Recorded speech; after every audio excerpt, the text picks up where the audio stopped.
All right, and we are live. What up, players? Welcome to episode 134 of Player Life. It is Tuesday the 22nd here in Tokyo, Japan.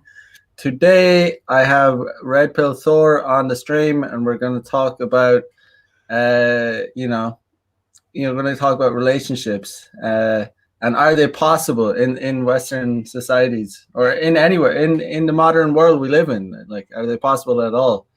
Um, It's a great topic, man. Thank you for the welcome back. I mean, let's talk about long-term relationships. Does it even make sense for a man anymore? And if so, can you make it last? Or are we all doomed to serial monogamy? All right. Serial monogamy, man. I don't know. Like, not for me, man. Not for me. Yeah. But isn't that what happens right now, Mac, with a lot of the gals we run into? I mean, that's what they want, right? It's so strange for me because coming from a different generation when I was out dating, I am 58 years old. Full disclosure, I've been married 28 years and been with the same woman for 30. Right. Can't be done. But when we were dating, we were non-exclusive for damn near a year. It was fully understood, at least in my culture, California, that the purpose of dating was to screen for a compatible individual that you could make a family and life together with. Right. And to do that, you had to date other people and find out. You couldn't just say after 3 dates, we're exclusive, that's it, until a month later and then do it again in this serial fashion that seems to be so popular with the young ladies today. There were girls like that back then. It's like, nope, not going with you unless you make a commit to me first. Well, that was out there. But for the most part, if you were dating, it was just unsaid and you were very discreet. You would date, she would date. She would either break up with you because she found something better, or you'd break up with her because you found something better. Now, have you ever experienced any dating like that in the modern world? I mean, personally speaking, or what do you mean? Well, I think you're too smart. You're going to date like that anyway. But yeah, amongst your friends and things like that, right? I mean, guys like us should be very self-centered if we were to do that. Yeah. I don't know what's going on, really. I don't know. It just seems as though women have all the power in the dating world. Especially because some men are blue pilled and they don't understand it. I don't know what's going on. I think women do that anyway. Women will date, women will date other, they won't remain monogamous. Like they'll date around while they'll expect the guy to remain monogamous. Yeah, actions speak louder than words. Yeah, there's definitely a duplicitous nature when speaking in these terms. They say one thing, you got to protect your image and say one thing, but maybe you act in another way. That becomes very obvious as you become much more educated in intersexual behaviors and the dynamics that go with it. Excuse me. I need to mute. It's all good.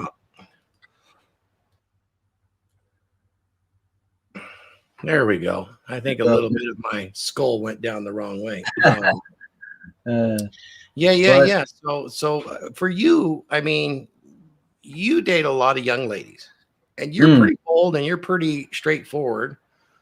I expect that most of your game, you might open indirect, but you're pretty direct pretty soon, aren't you? I'm pretty direct, yeah. I mean, I'm kind of a mode one guy myself. It depends on, it depends on the girl. It depends on where I source them from. There's various, sometimes I'm very direct. Sometimes I'm a little more indirect. If I pick up on, the sexual tension very soon, you can be very direct and, Isn't that the truth? Yeah. But if you're kind of like, if the girl is kind of, you're not really sure, it depends on what you mean by direct also. I mean, if we're, I usually don't just start talking about sex with the girls immediately, Well, not exactly about LTR game, but my experience in interacting with a woman is once she has a lot of comfort in you and realize that she's very comfortable, and she starts keno with you, and body language indicators of interest, moving closer, certain ways of standing and certain ways of laughing at potential innuendos and things like that. You can sense a bit of arousal. Then I'm very, very, very direct. I would have Right. been very direct. Yeah, yeah, Because yeah. let's just be honest, when a woman starts to become extremely attracted, where she's starting to get aroused, a lot of those filters that she's using go away.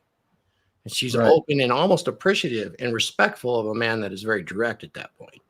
But if Mm. you do it too soon, yeah, you could be rather offensive or kind of creepy. It's really all in the delivery, I would Mm. think.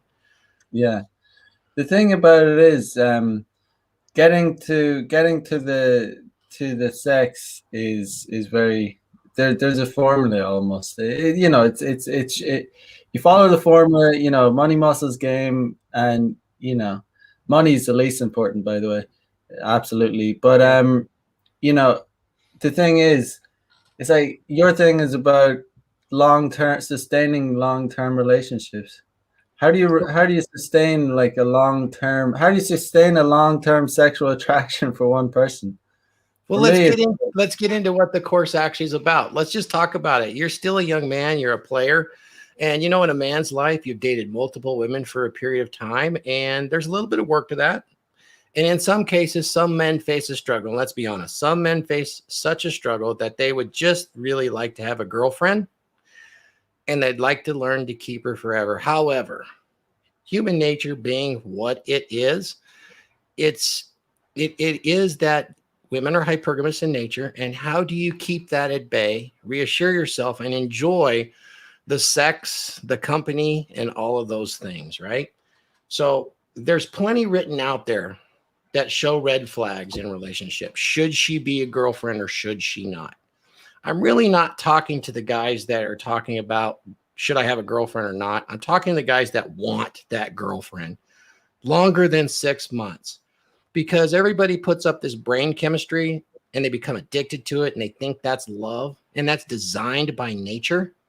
And if you think about it, it lasts for up to 2 years, just long enough for us to procreate, which is our number 2 biggest priority. The first is survival, second is procreation. And then about the time the child starts to wean and get older, that wanes, that brain chemistry wanes. just cut Job you off. accomplishment. What's that? Can I just cut? What lasts for 2 years? Can you The just? brain chemistry of that in love. Things are perfect. You get that girlfriend. For most people, they get that in love feeling. They want that person. They get the marriage going, whatever it is.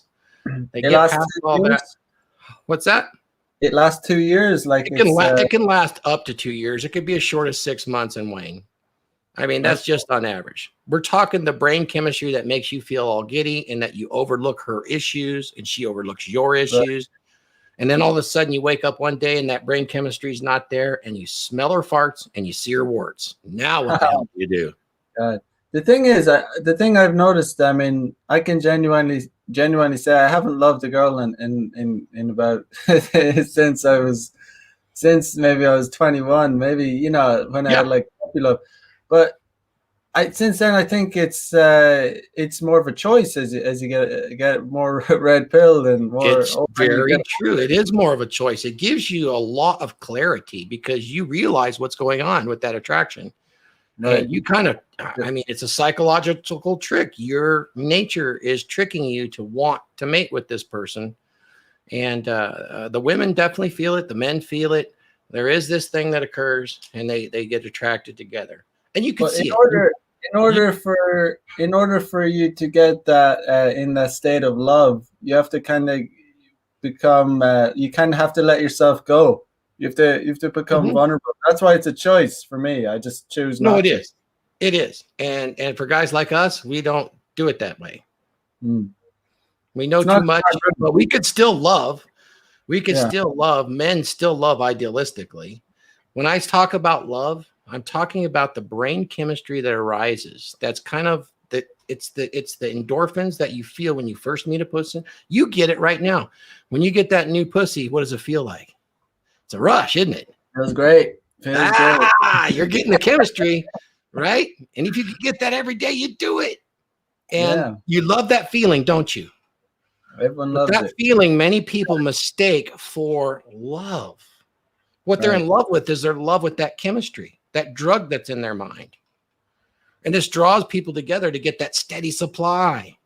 That's kind Right. of what I'm alluding to. And you can see it in marriage statistics. After a couple gets married, there are statistics in the US that state that between 2 and 3 years, there's a spike in divorce rate. After two or Wow. 3 years of marriage, Yes, absolutely. not a very There's long time. no, but then the biggest one comes, which is between 7 and 9 years. Have you ever heard of the 7 year itch? That's a very common myth. It's not a No, myth. never heard it, but it's Yep. true. Yep. It's a spike. There's also two smaller spikes, one between 14 and 19 and one between 22 and 24, small one. If you make it Well, past I would 25 believe years, it. the divorce rate in the US drops below 20%. So you're obviously figuring shit out. Well, it's not. Although I haven't heard of that exact phrase, I 100% believe, understand it, and believe it. I mean, just living the player life. Like, go back to what I said. Like, how do you maintain that sexual attraction? Because after 7 years, man, I don't know. Like, I don't care if she's the most beautiful woman, like the most attractive woman, because the thing is, you like once you become familiar with something, it becomes less exciting. Like if you've, it's not taboo. It's not taboo to be, banging your wife that you've banged maybe 5,000 times before. Not after 7 years, it's probably so. You know what I mean? There's nothing taboo about it. There's like Sure. zero. There's nothing like going. You can bring out all the whips, all the chains. Like, how do you keep that spice? In a way, you have to keep. You Well, have to that's a open very, it up. very important question. I save that to the last of the course because what I like to teach the guys is how to use dread game to keep her hypergamy at bay, to improve yourself and improve the actual quality of the relationship by recognizing what she's going to throw at you in the form of shit tests when you're married. They're compliance tests and they are comfort tests. You need to know the difference between the two. And once you get through all that and you're bored sexually, I spend the last 2 days of the course on this specific issue, which is Okay. sex is the glue. And if you have a dead bedroom, your relationship is doomed. And a dead bedroom is sex once a week or less. Okay. So how do you overcome that? And there's lots of ways to overcome it. You can engage in fantasy. You can engage in dangerous sex.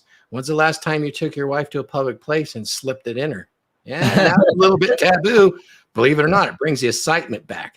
But if you Right. do the dread game right, and the dread game is a long game, the whole process is going to take you 9 to 12 months. And the first 5 steps are completely covert. And when I tell you this course is only for men, it really is, because if women hear this, they're going to, first of all, say manipulation, nuts, you're a psychopath. It actually works, and they're better off for it. They don't know anything. But I'll tell you what, there's a slow rise in their natural competition anxiety. And when they have that subtle fear, I'll read it to you. They have that subtle fear of loss, then they're going to jump your bones every second they can. And it's going to be exciting. They're going to do it in secret places. They're going to create new ways to do it. And I also teach guys how to do dirty talk and to do it in such a way as to encourage the girls to do things you would not even imagine. This can be parsed out over the course of a relationship, and you can still have absolutely amazing sex. Now, I also get really honest about it. There's a whole lot of people that have no problem with this, and they have very good relationships for a time. All relationships are temporary. Some of them last the rest of their lives, but before and after, it's still temporary. But there are many people that are just not going to be monogamous. Right. And you might have to deal with that. How are you going to do it? I talk about that at the end of the course. I talk about all the forms of non-monogamy. Oh, let's see here. Yep. So what is that all about? Let's just say you now have your woman of many years. You have sexual access. She's feminine, fit, friendly, cooperative, enthusiastic, and understanding. She's on your mission. What do you do next? You know, what can you do next? There's 7 different types of non-monogamy that's available if you choose to do this. Now, I have some warnings. There's a lot of pitfalls in this for long-term relationships. And there's some rewards. I can tell you, I have experience with people that I know personally that are very successful in these lifestyles. And you, at least for the so forth, and we're talk about cheating. And we talk about maybe that's the type that you're a high value guy and you just keep it very, very discreet. Discretion is number 1. And we're going to talk about polygamy. That's more than one woman and one man. It could be something like Agbu American has, which is multiple wives. Or it could be open. Both partners return at night, but they play around, right? That's out there. Then there is the monogamous. Hey, that's eating, ain't, and cheating. Okay. And then there's polyamory, which I don't see as being too successful in the long run, but it's still out there. And then there's swinging lifestyle. I think you have some experience in that. And you know that there are many couples that may have been together for a very long time that engage in that behavior. I've known some myself that are reasonably successful on the long term. Then, of course, there is serial monogamy, which is faithful for the moment. And if we're honest with ourselves, there is no monogamy. They fit into this non-monogamy. We're all serial monogamists, even if we say we are lifetime monogamy. Yeah, a lot of guys and women just, the truth is we're not monogamous creatures. No, however, men and women, a lot of blue pill men and women, and even red pill, all just humans in general, they can't really handle the truth, even though that is the truth, you know? Yep. The truth as in we're not monogamous. I mean, you know, whatever doesn't, you don't know, it doesn't hurt you, but that's the saying, right? Right. But so there's ways to spice that. Right. There's ways to spice that sex up so you don't get bored. And here's the thing. If you're the man in the relationship and you're leading the relationship, I'm just going to say it like it is. It's your responsibility to keep that spice alive. Otherwise, you're going to expose her to her hypergamous nature and she's going to find it elsewhere. And Mac, you know plenty of married women and women with girlfriends that exercise that. And, you know, there's something I wanted to talk to you about. It's the fact that I believe women do cheat for pleasure. Like not only emotional reasons. So, like I do probably maybe more so they cheat for emotional reasons, but there's definitely a lot of women out there that will cheat only for pleasure. Sure. That don't really intend to, you know, break up with their partner. You know what I mean? Let's be honest. The girls need good D. Yeah. They do. I mean, I've been with plenty of women who are perfectly happy with their beta provider. You know, they're happy to share a house with them. Happy, you know, but they'll stray off. You know, I mean, I remember one story where I hooked up with a girl who was, you know, just about to, you know, get married, and she ended up, you know, she went ahead and got married. But I had a good time with her for you know, a couple of months, and she was only 21, but I was like, you know, with full disclosure, I wasn't trying to steal her or anything. I was just trying to fuck her, you know, and I was. This is so much more common than people might imagine. And yeah, it's very common. Girls will use their slut defense to say, "Oh no," but they need good quality sex, and they seek it, just like any other human would. Right, but they have just far more abundance. On top of that, they'll seek it, but they have far more options. They have so much more options than men. So we can play the game. Yeah, very differently to them. And they're selective too, quite selective actually. Right. Because it's the same guys that are going to get that interest. There's a type. And so if you're the guy and you're in a long-term relationship, how in the hell do I avoid that? Well, you're going to have to make sure she doesn't get bored. Boredom is the enemy. And there's ways to do it. I'll just talk about a simple thing that you can do. There's much more in the course, but imagine, if you will, you're with your woman, things are getting boring, and she makes you some kind of a sandwich or burrito. Let's say burrito. You're familiar with a burrito, right? You know what a burrito is? It's a rolled up sandwich that you can take. And so she makes this for you, and it's one of your favorite dishes, and she hands it to you, and you start to eat it. You're going to do what's called an emotional spike. And believe it or not, this will actually help your sex life. You're going to take the bite out of it, and you're going to chew it, and you're going to look up at her, and you're going to drop it down like that and go, like something is horribly fucking wrong. Her hamster wheel is going to spin and go, what the fuck did I do? What's wrong? How could he do that to me, right? She just spiked to the bottom. Then you're going to look forward at her. You're going to bring your eyes up and go, oh my God, I can't believe how effing good this burrito is. I think I'm going to pull your panties off right now. I can't even finish it. There's no way I could take this burrito to work with me because I'd run around with a freaking boner all day. Did you see what I just did? I picked that emotion way back up. And there's so many things you can do this with. And she's going to giggle, get that little girly feeling because I took her to the bottom and I took her back up.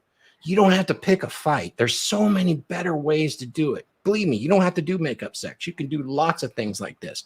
You can explore fantasies with her at sex because she trusts you. She's having sex. As you have sex and she's aroused, her inhibitions are down. Explore it. Oh, you like this? Oh, I bet you would like this if you could have anything, this and that. Oh, what if we did it in the park? What if we're at the football game and you had a dress on and you were leaning over the railing and everybody could see, but I had a rain jacket and I was right behind you. And when the guy was making the goal and it was going, goal, I was going, yeah, goal. Yeah, man. That's just talk. But they get engaged with that. They're very auditory animals. Remember, there's something called female coital vocalizations, and it's even with animals. And when they make those calls or cries when they're having sex, it's a call. It's a call. Other females get aroused by that noise. They actually have a vaginal response because that mating is engaged and they hear it. There's a response there that says, I'm open. I need a baby, and that's how species survive. So, yeah, so you need to take the read, find out what it is.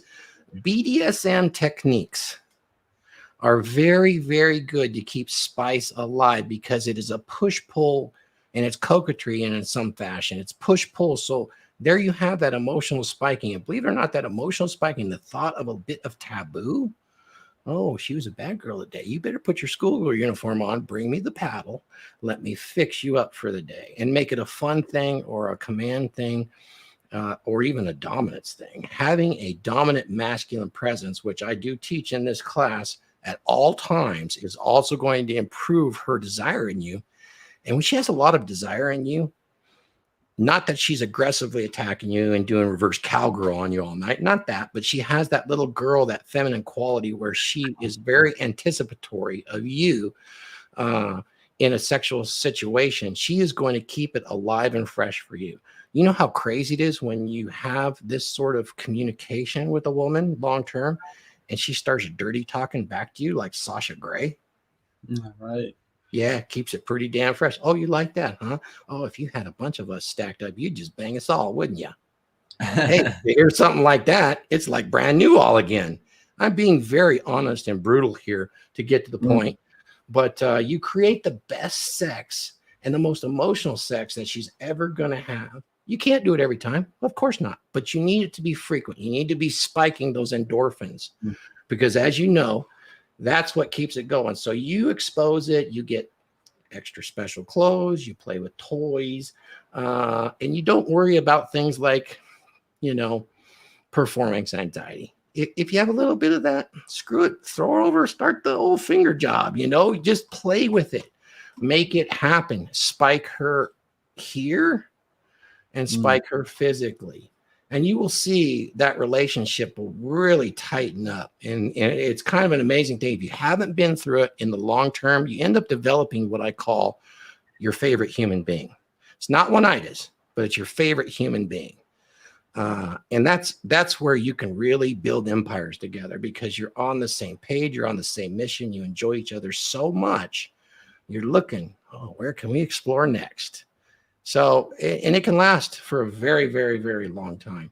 And if you're doing that and you're keeping your dread game at level 5 where it's covert and there's a subtle amount of competition anxiety where she truly believes that you are the men other men want to be and that other women want to be with, yet she has got you. But there's still that risk. The others are going to steal her from you. You just pretty much nullified most of her hypergamous nature. And if you do the rest and keep her sex fresh and alive, now you've nullified her need to get that extra good D somewhere else. So you've minimized. I'm not saying you can eliminate it. We're all human, but you can minimize that. And when you minimize that, I swear, the relationship seems effortless because it seems second nature. That's not to say in my 30 years, we didn't have ups and downs. That's part of being a human being. Can you go through your life by yourself and not have some shitty times? No. But you come out of it learning and being stronger. So that's kind of what it's about. I know I spent a lot of time on the last two elements, which is alternative lifestyle and sex. Very important parts of keeping it alive.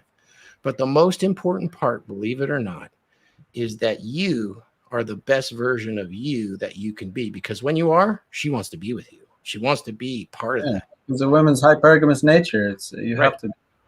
And there's one other element that I have that I can share with you that is the next step that it's kind of proprietary to me that I built over the course of the last year. I came up with my first version of it, and it is a analysis. And in this analysis, it talks about behaviors. This is where you go beyond red flags.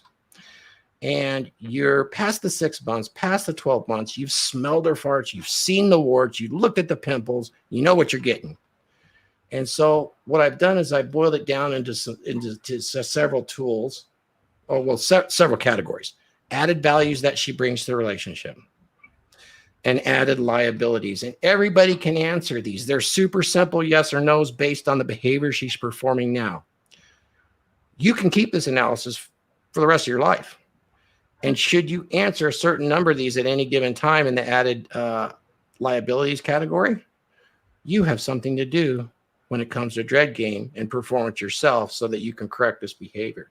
Let me just go down on some of these added liabilities, just so that you understand what you're looking at. If you find yourself arguing more than 3% of the time at silly shit, you probably got something going on underneath the surface. How about this? Does she pester you with texts and phone calls when you're out working and making living for everybody? That's bullshit. She got to leave you alone when you're doing your work. You know, is your relationship defined by how well you measure up to her expectations? That's an added liability, brother. Is she in direct competition with you financially or as the man? Bad news, bad news. And if your relationship's based on quid pro quo, that means, are you trading this for that? Dude, that's not how it works. I'm telling you. Sex less than twice a week. Oh, here's a good one. Does she have friends that influence her, or is she the influencer? If she has friends that influence her, that's a liability. If she's the influencer, that is an added value. Is she disrespectful in a social setting? Let me just use an example. Is she the type of gal that's going to correct your speech in front of everybody else at a business dinner or at a social event? Oh, no, he didn't really mean that. He did this. Dude. That's bad news, man. That's bad news, right? Yeah, that is. I've seen it happen, man. Yes, you have. It's common.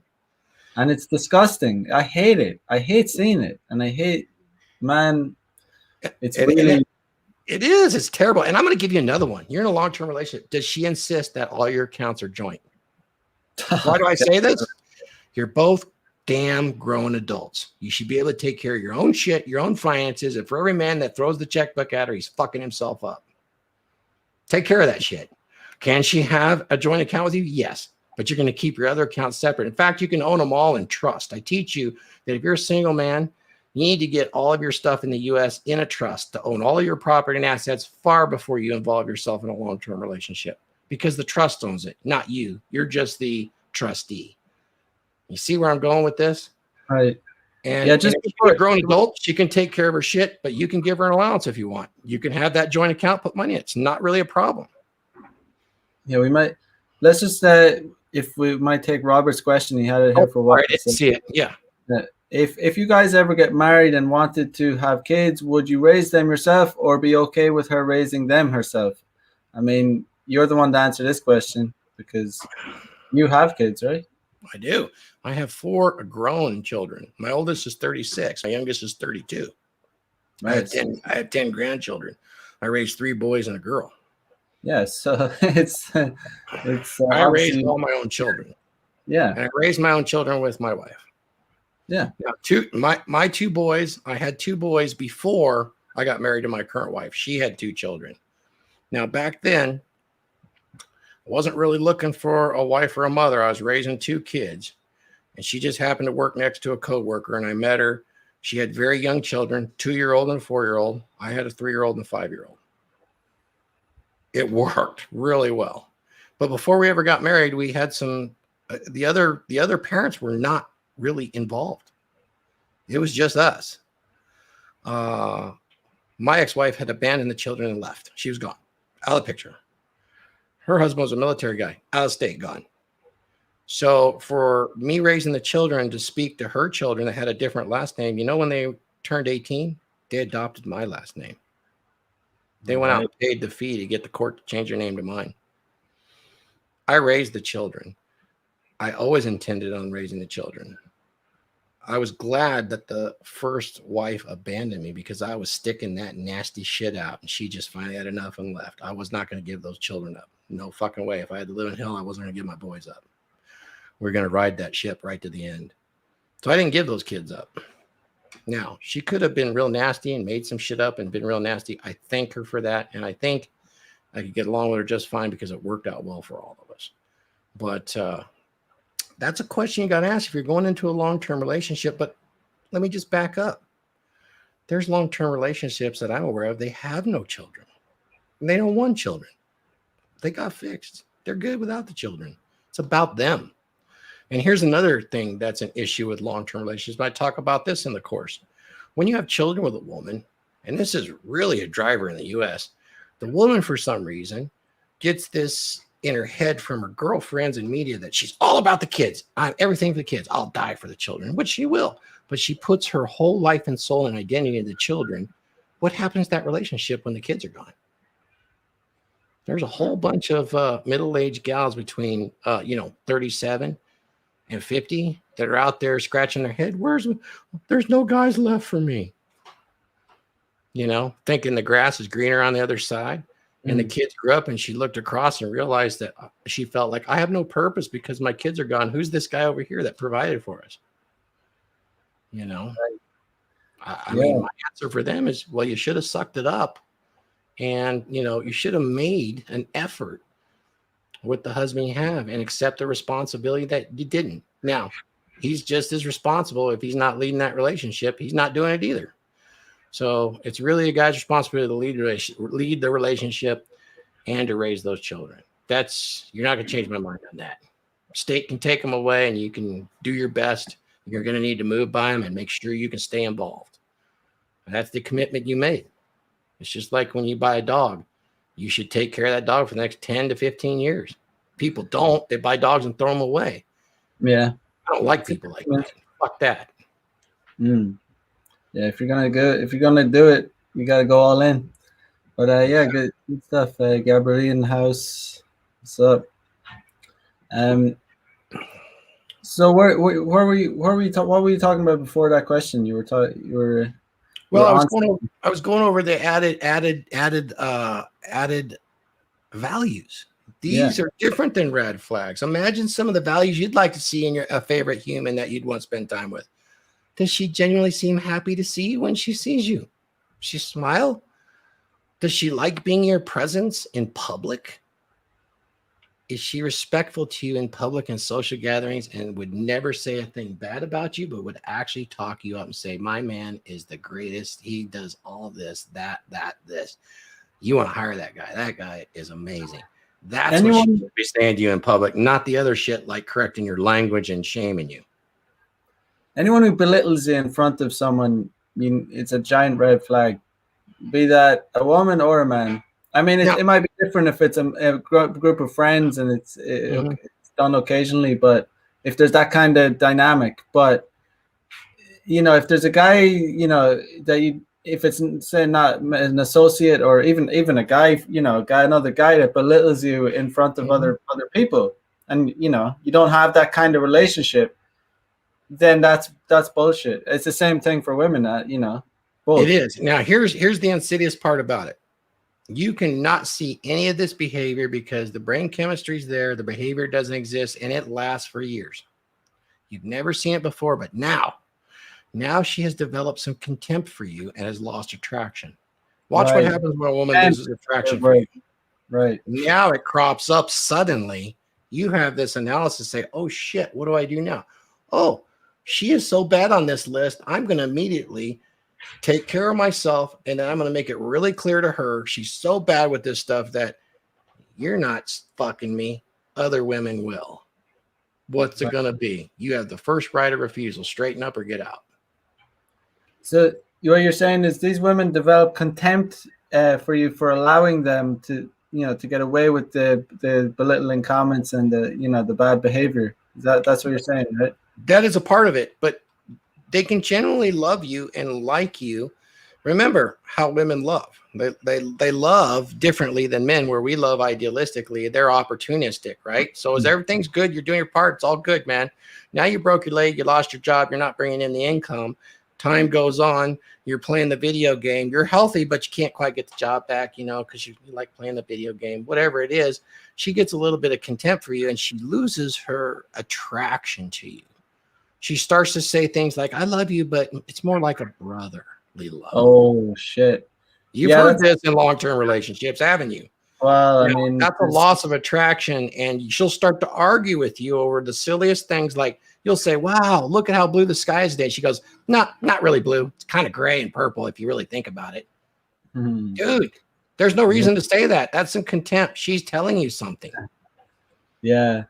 I mean, yeah, I mean, even a while, I was seeing this Chinese chick, and obviously English isn't her first language, but she called me bro. Her English is pretty bad, so, but no, it was a massive turn off. I was like, no, I nipped that in the bud. I was like, no, no, I'm not your bro. Like, no, don't call me bro.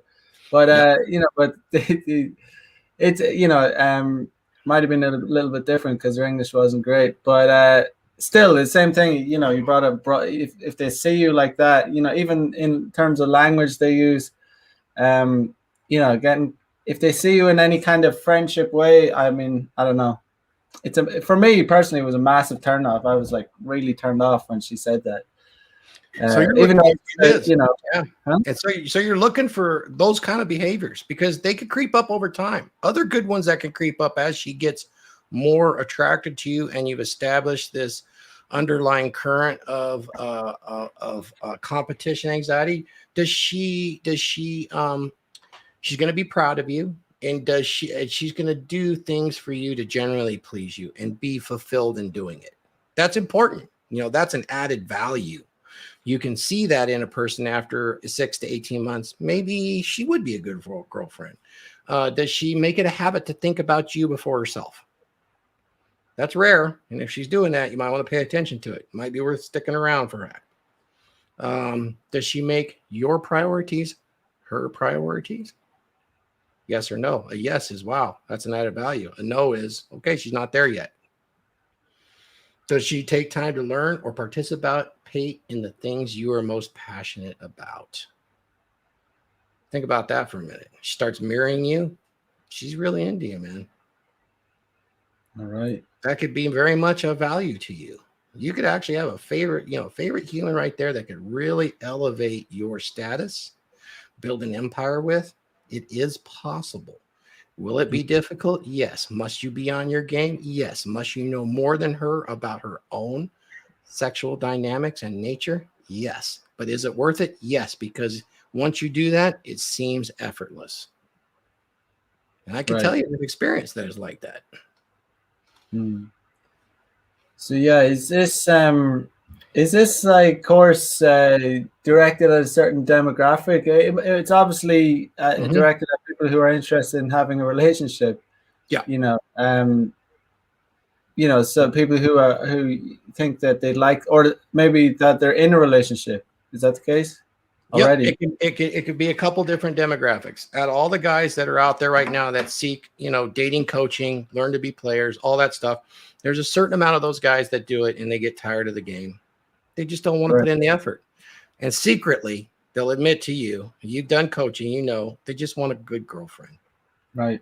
Mm. They could really use this. The next part is guys that are a little bit older, been around the block, and they want to sharpen up their psychological game with their favorite human being, be it a girlfriend or be it a future girlfriend or a couple girlfriends, right? Remember, we got the fifth day. It could be more than one.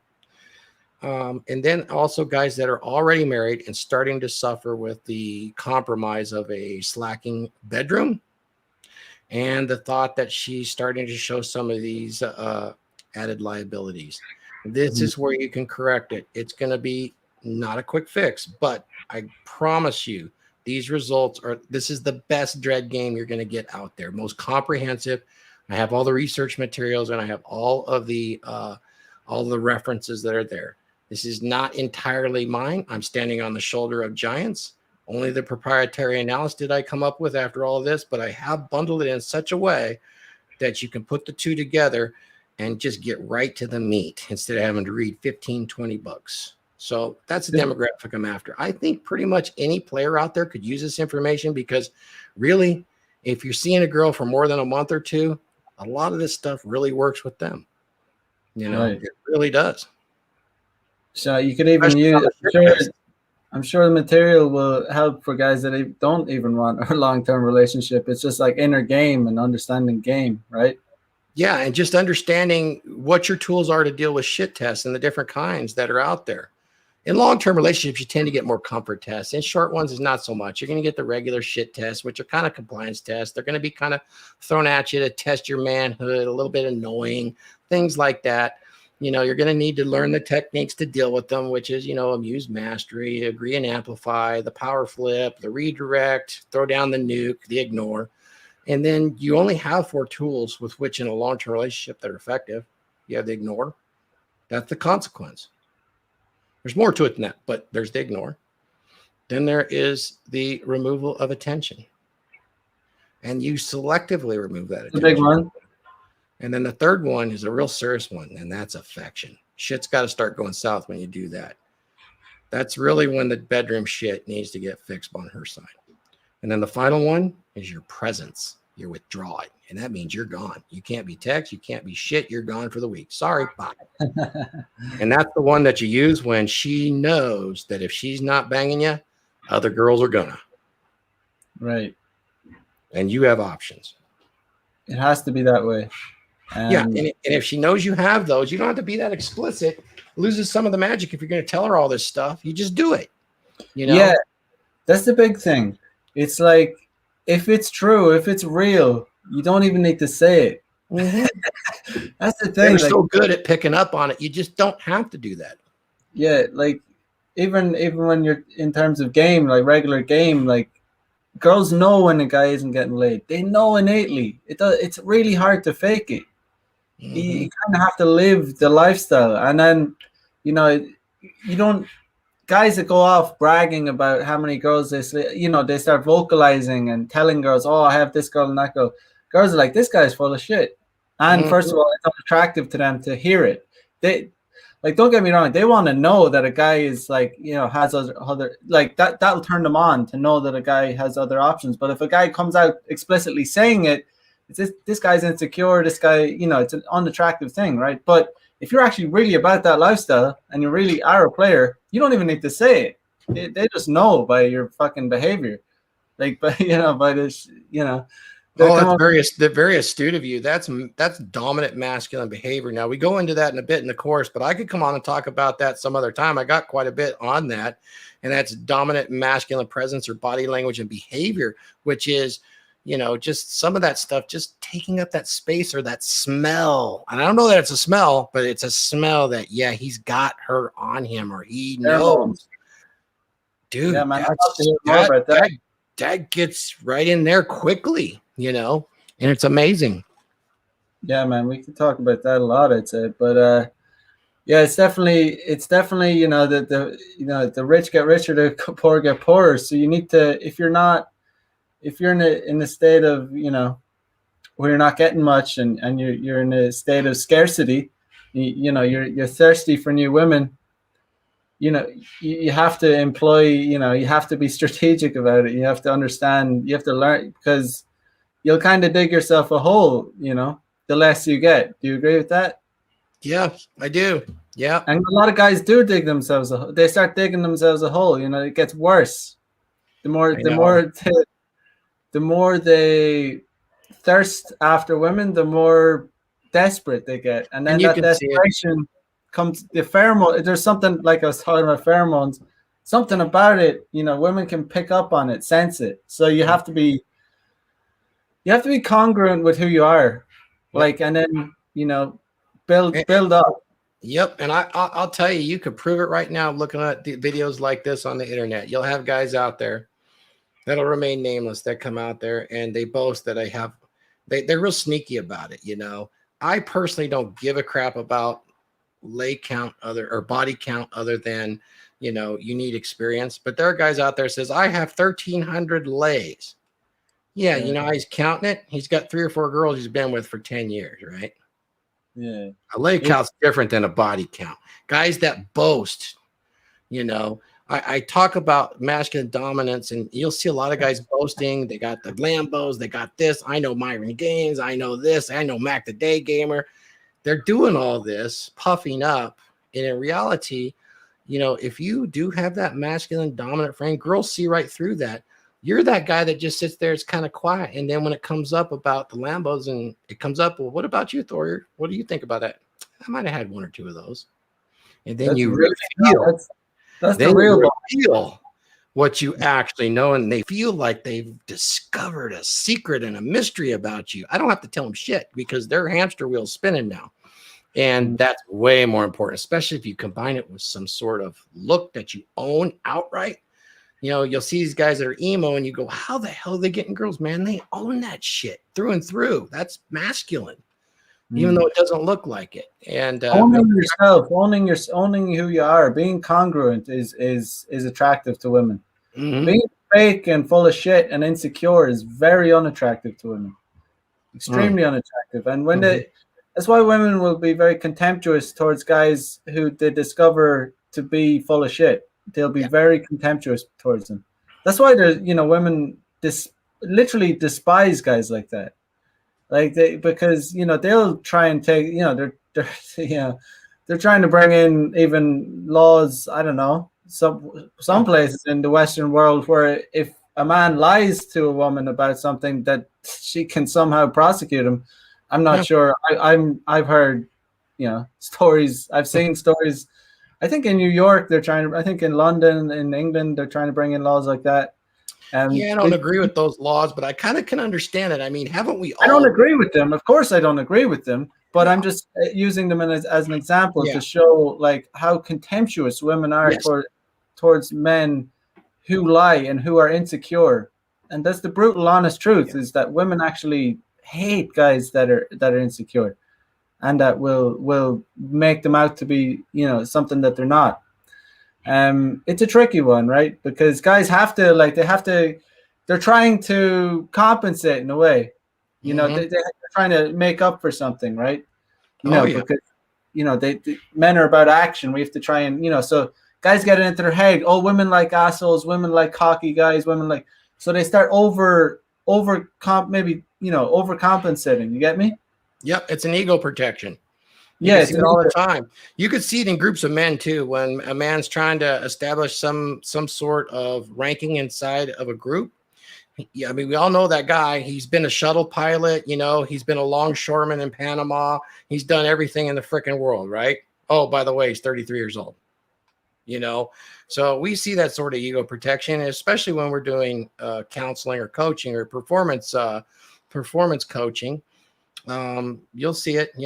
A lot of guys have a real hard time swallowing any inefficiencies that they have, and by God, around women they don't dare you know expose themselves, and it's kind of a tough thing. They come off as really fake you know Right. Um, It's really the last thing you want to be coming across as yeah. with towards women. You want to be There, fully genuine and own your shit. own your shit, man. That's the best thing you can say. Like it's really like own who the fuck you are, unapologetically. Like it's the same thing in the bedroom. Be Yep. unapologetically, pursue your fantasies and desires. As long as the woman is responsive and receptive and is enjoying it, do whatever the fuck you want to do. You get me? And Yep. that's I'll give you one more that works really good. I want you guys that are listening here to do this because I know Mac does this. You get this mindset right here. You go into any social environment, and there might be famous people, there might be all these girls there, and you're worried about it, and you're worried about what they're going to think about you. Think about this. You walk in and they get to meet you. Mac walks in and hey, they got to meet Mac the fucking day gamer. Or oh my God, Thor showed up. I'm not saying that to say that. I'm saying put that shit in your mind when you go in a social environment. That helps you own your shit. right. You don't Yeah. say anything, you just think it. It does change because, one of the most important things Odin ever taught me, that's what I call my dad. His name wasn't Odin, though. But what he told me is, son, as you think, so shall you become. So Right. think you're that guy that they need to meet, any environment. And that's game right there. Works with men and women. That is some solid advice. Because there's too many guys out there that with too many insecurities, and they express them in different ways. Some guys with insecurities will go into their shell, and that's obviously terrible too. They'll be too shy to even approach. And then other guys with insecurities will express them in different ways, where they'll overcompensate, be fake, be um they won't be congruent with who they are. People read through their bullshit, and that's just equally as maybe that's even more unattractive than the guy who's like in his shell, because the guy who's in his shell, although it's I'm definitely not recommending to be in your shell because you're just not going to get but at least it's not like in your face, like overtly fake.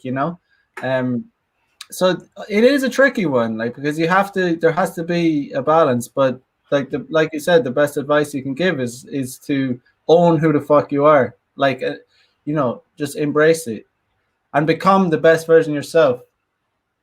So, like, if you like doing this a certain thing, you have some kink in the bedroom, you have some that you like to pursue, the worst thing you can do is like not indulge in it, because you're gonna like be frustrated.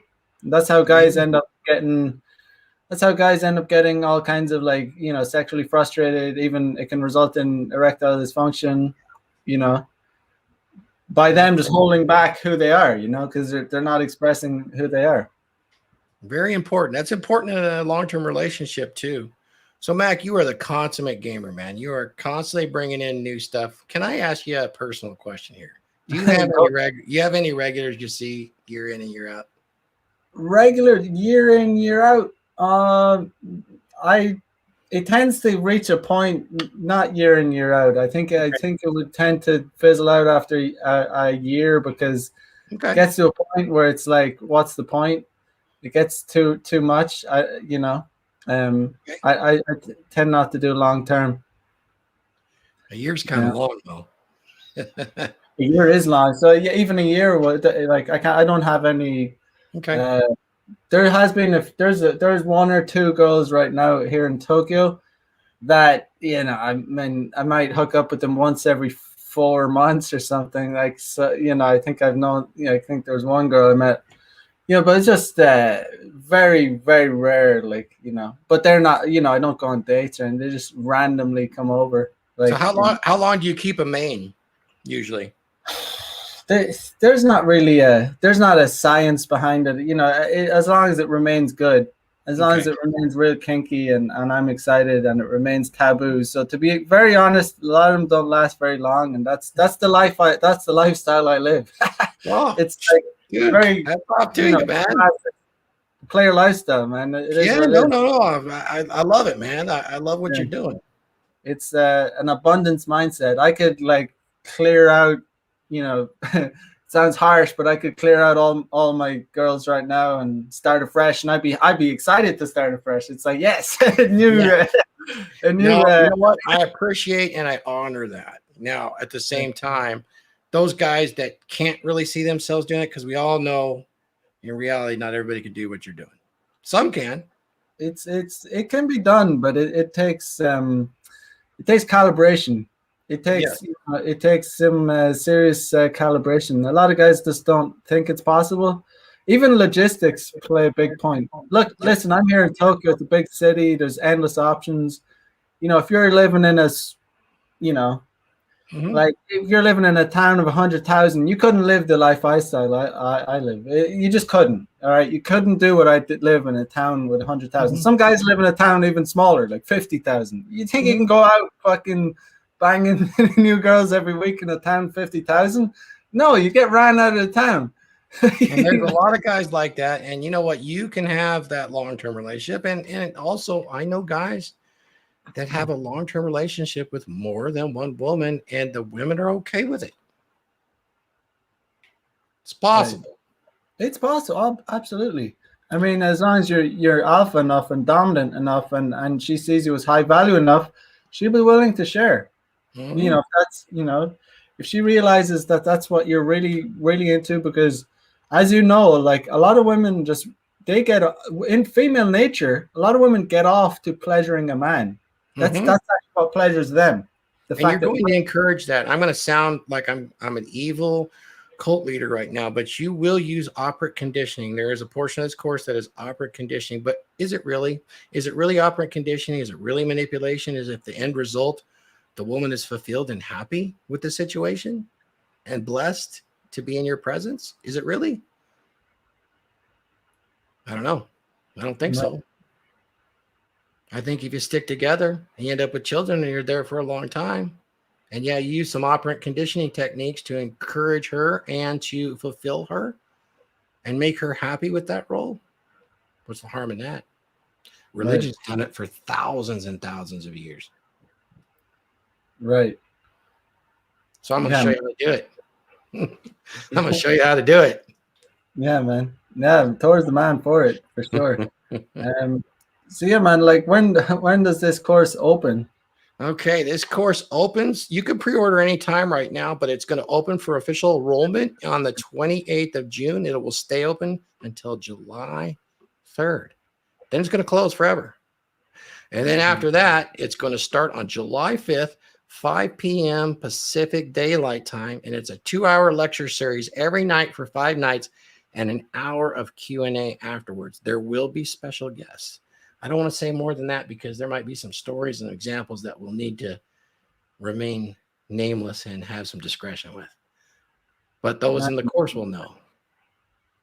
Yeah, this is interesting. This is your first course, right?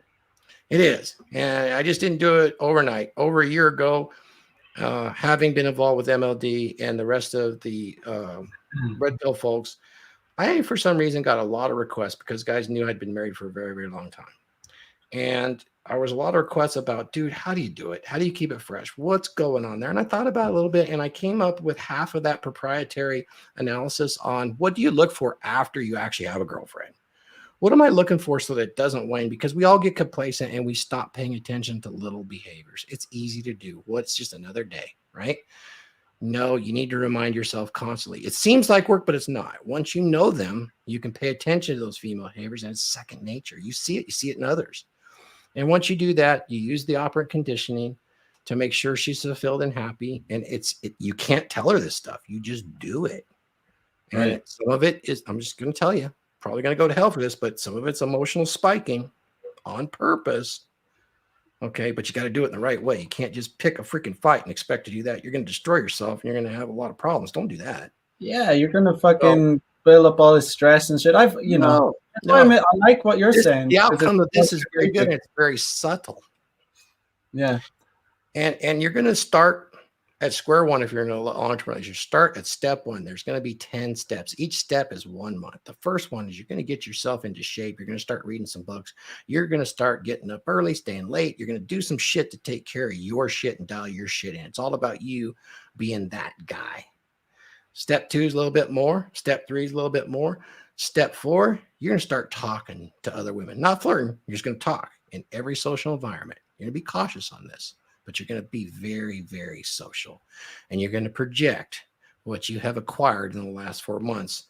Your money, muscles, game. You are that guy. You're developing your style and you're owning it. That doesn't happen overnight. You have to experiment to find it.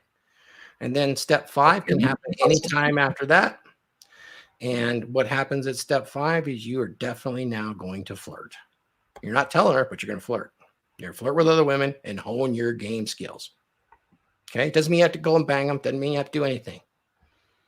When you get into step 6, now you're going to start going further. You're going to start using your phone. You're going to do other stuff. You're going to keep yourself up at that level. And then step 8 and 9, by the time you get to 9, she's going to make it very, very clear that you are that guy. And if she is not performing to her obligation as your wife or as your queen with your concubines, that you will find others to replace her. Right. And you have to mean it. And that's going to fix it right there. It's some hardcore game, man.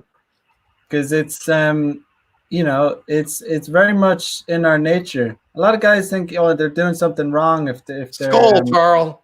I see Carl in there. My dragon cup. That's an epic cup. But it's very much in our nature to want to get with other women. So when men get into long-term relationships and marriage, and there's this expectation of monogamy, it's really we're actually going against our male nature, so just to want to hook up with other women and open up the relationship, honestly, it's the best thing you can do for your I presume for your long-term relationship. Let me be very clear though with this on guys that are uncomfortable with that. You can do all of these steps right up until the very last one and not actually have sex with other women. Be talking to the women, flirting with other women, getting admiration from other women, and getting respect and interest from other women, particularly when it happens publicly, is almost 95% effective. Right. And then if that's not it, there's a deep issue, then you take it to the next level and you'll fix the other 4%. What do you think a guy, because when you go down that rabbit hole, you're opening up if you open up the relationship, you need to be careful with that, right? Because especially if you're in a long-term relationship, because if once you open up that relationship, you can't really go back. Once things that you've seen can't be unseen, kind of thing. Right. I know plenty of people that have done that, and having spoken with them, yes, that is true. Right. And there's going to be expectations that you're going to have to carefully craft. Expectations will consist of rules, things that you must do, things that you must not do in order to maintain the trust. And they can vary from all over the board, Right. But yeah, once you open it, you open it. Are you that kind of guy? Maybe you don't open it. Maybe you take it to that level and you say, okay, that's as far as I can take it. And for most guys, that's fine. But once you do, you got to be prepared. I mean, a lot of guys can't even stomach, the thought of an open relationship. Yeah, but the reality is, the reality is quite a few she's already doing it. Yeah. You just don't know. That's the It's so true. It's so harsh, but it's like the stats don't lie. Like, women are cheating just as much as men, except they're just doing it behind closed door. Yeah, and here's the thing with that, it's happening. It might be happening to you. You just don't know. So, well, you don't know. And if she's treating you really freaking good and it's a occasional thing and you never find out about it and she swallows it to the end of her grave, where you at? Did you really need to know? No. Did you get what you needed out of the relationship? Yeah, she was there with you to the end. I don't know. Yeah, you don't have to like it, but are you going to dig around? And I mean, it happens, the stats are just crazy about it. It is pretty wild. this world. So it's eventually going to happen to you, or the possibility will. Do you face it, or do you ignore it? I Yeah, I can't, don't even need to I see the can't tell you stats. what the right way is. Yeah, Because in my mind, I just imagine, yeah, for sure, it's going to happen. And by doing that, it's freeing, you know? yeah, man. But it definitely sounds like it's going to be a great course, man. I just even from seeing your webinars, I know you've done a lot of research and everything. You've lived a life, man. So definitely, guys, it's going to be worth it. I'll just put the link in the chat for anyone who is interested, in long term sustainable relationship, because Thor's the man for it. You can guarantee the info in there is going to be gold. Even like I said, even for guys that aren't even just for game, because a lot of it's just game, It is. inner game, so I'm sure it's valuable for guys that, even guys that wouldn't be, not necessarily going for long-term relationships. I'm sure a lot of the information will be applicable to game as well. Just Without a doubt. yeah. Even even just from this conversation, a lot of it's applicable just to game. Just like Just the theory on making yourself attractive and becoming a more dominant masculine man through body language and presence. That right there solves a lot of game issues. yeah. All right, man. It's been a great chat. So where can the guys find you? I'm sure all these guys know who you are anyway, but where you at? Absolutely. I'm at becomedurable.com. My philosophy is you got to become a durable man. That's what we're here for. Don't be a sissy, become durable. Go to becomedurable.com. You can find my course there. There's also some performance counseling available there, performance coaching for life. And I do a couple other things there. And then on July 13th, in addition, I'm opening a monthly webinar for 2 hours, which is called the Dragon Ship Monthly Mastermind. And it's an accountability where fellow Vikings get together, no harm, no foul, egos at the door, hold each other accountable to do what we say we're going to do, and discuss these types of issues in a forum that is completely censor free, and that no one's going to interfere with us. It's men only. So And you can find me there. Sign up. awesome stuff, guys. So thanks for joining. I will be back. I'll be back on Wednesday, 6 a.m. Central Time. I'm going to talk to Troy Francis about the importance of fashion on Wednesday, 6 a.m. Early, but that's the time. So thanks again, Thor. We'll be talking soon, brother. Thanks, man. Skull. Bye bye.